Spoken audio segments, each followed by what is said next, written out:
Managing acute abdominal pain in patients living with human immunodeficiency virus. A comprehensive approach. Welcome to our podcast, where today we are exploring the complex and high-stakes scenario of managing acute abdominal pain in patients living with human immunodeficiency virus. This is a nuanced topic that brings together surgical and medical expertise, as the principles of traditional surgical evaluation remain crucial, but the differential diagnosis becomes significantly broader. Immunosuppression can mask typical symptoms, making the clinical presentation especially challenging. Let us begin with the foundational principle. The presence of human immunodeficiency virus changes the range of possible diagnoses, but it does not change the essential rules of management. Life-threatening surgical emergencies, such as gastrointestinal perforation, peritonitis, bowel ischemia, and appendicitis, still require immediate intervention, regardless of the patient's human immunodeficiency virus status.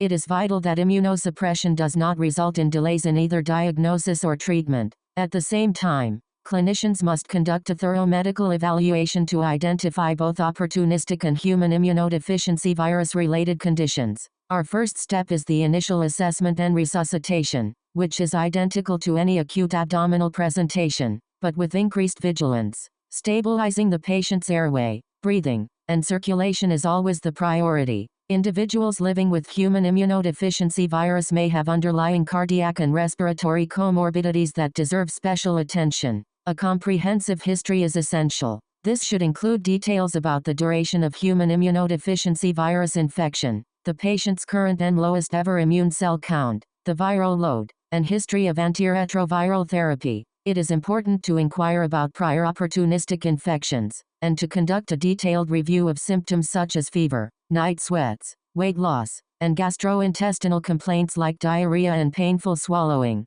which can suggest esophagitis. The physical examination follows standard protocols, focusing on signs of peritonitis such as rebound tenderness, guarding, and rigidity. It is equally important to seek extra-abdominal clues. The presence of oral thrush can signal immunosuppression, while skin lesions consistent with Kaposi sarcoma may hint at gastrointestinal involvement. Lymph node enlargement and perianal ulcers or fistulae are also critical findings that may be associated with viral or bacterial co-infections. Initial investigations must be thorough. Routine laboratory tests should include a complete blood count with differential, a comprehensive metabolic panel including electrolytes and liver function tests, measurements of pancreatic enzymes, and lactate to evaluate for tissue ischemia. Blood cultures are necessary to identify potential systemic infections. Laboratories specific to human immunodeficiency virus, such as the immune cell count and viral load, are key, as the degree of immunosuppression is the single most important predictor of opportunistic disease. Imaging is indispensable, with a computed tomography scan of the abdomen and pelvis using both intravenous and oral contrast providing the most detailed information. This modality can identify surgical pathology, such as appendicitis, diverticulitis, bowel obstruction, and free air, and can also suggest medical causes like lymphadenopathy, bowel wall thickening, and hepatic or splenic lesions. Expanding the differential diagnosis is the next vital phase. The degree of immunosuppression, indicated by the immune cell count, drives clinical reasoning. Common surgical causes, such as appendicitis, inflammation of the gallbladder, bowel obstruction, and perforated ulcers, occur at similar rates in the general population and must be excluded first. However, some conditions, such as inflammation of the gallbladder without stones, are more common in critically ill and immunocompromised patients. Anorectal disease is also much more prevalent and severe, often complicated by concurrent viral infections. Medical and opportunistic causes become increasingly likely as the immune cell count drops, particularly below 200 cells per microliter. Infectious sources include cytomegalovirus, which is the most common cause of colitis in these patients and can result in ileitis, ulceration, bleeding, or even perforation. Mycobacterium avium complex may present as mesenteric adenitis or hepatitis, often accompanied by abdominal pain and systemic symptoms. Patients are also at increased risk for infection with Clostridium difficile due to frequent antibiotic use, as well as for parasitic infections that can cause severe, watery diarrhea and biliary disease. Fungal infections such as disseminated histoplasmosis or cryptococcosis can lead to hepatitis or peritonitis, and tuberculosis may cause peritonitis, lymph node involvement, or mimic inflammatory bowel disease. Neoplastic processes must also be considered. Lymphoma, particularly Burkitt's and other non-Hodgkin varieties, can present with obstruction, mass effect, or perforation. Kaposi sarcoma, associated with human herpes virus 8, may manifest as cutaneous lesions and can involve the gastrointestinal tract, leading to bleeding, obstruction, or pain. Some conditions are directly related to human immunodeficiency virus itself, such as human immunodeficiency virus enteropathy, which causes chronic diarrhea but rarely presents as an acute abdomen. Toxicity from antiretroviral therapy, such as drug-induced pancreatitis or lactic acidosis, should always be considered, especially in those on older medications. Immune reconstitution inflammatory syndrome can occur after antiretroviral therapy is initiated,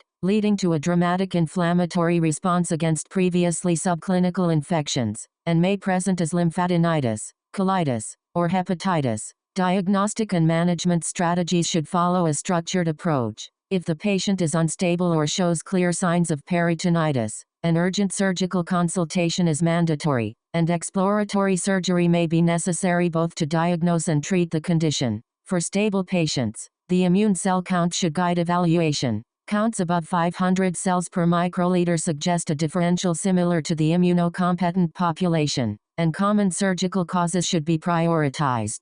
Counts between 200 and 500 represent a mixed picture, requiring both surgical and medical workups. Counts below 200, and especially below 50, significantly increase the likelihood of opportunistic infections and neoplasms, making a broad medical investigation imperative. Stool studies are important for detecting toxins and parasites, while blood cultures are critical for identifying bacterial, viral, and fungal infections. Cytomegalovirus polymerase chain reaction testing may indicate disseminated disease, but diagnosis of colitis ultimately relies on tissue biopsy. Endoscopic procedures, including colonoscopy and upper endoscopy with biopsy, are the gold standard for confirming gastrointestinal involvement by infectious or neoplastic processes. Medical management should target the identified cause. Cytomegalovirus colitis is treated with intravenous ganciclovir or oral valganciclovir. Mycobacterium avium complex requires combination therapy with macrolides and ethambutol.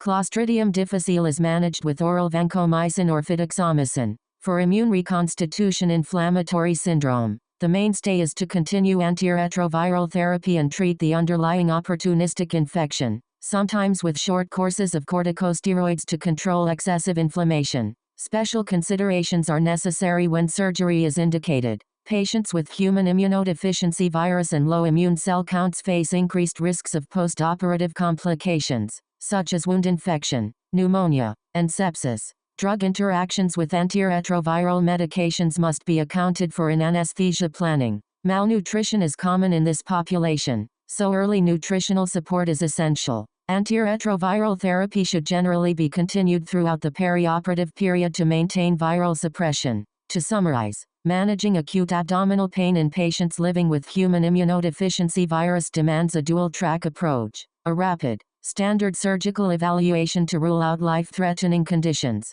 and an aggressive, broad medical workup for opportunistic and human immunodeficiency virus-related diseases guided by immune cell count. Involvement of an infectious disease specialist from the outset is invaluable. This multidisciplinary collaboration between emergency medicine, surgery, infectious diseases, and gastroenterology is absolutely critical for optimal patient outcomes. Thank you for joining us today as we navigated this demanding clinical scenario. For more discussions on complex medical topics, stay tuned to our podcast. If you enjoy the content, please like, share, and subscribe. It's the Everything Surgery Podcast. Dissect the extraordinary.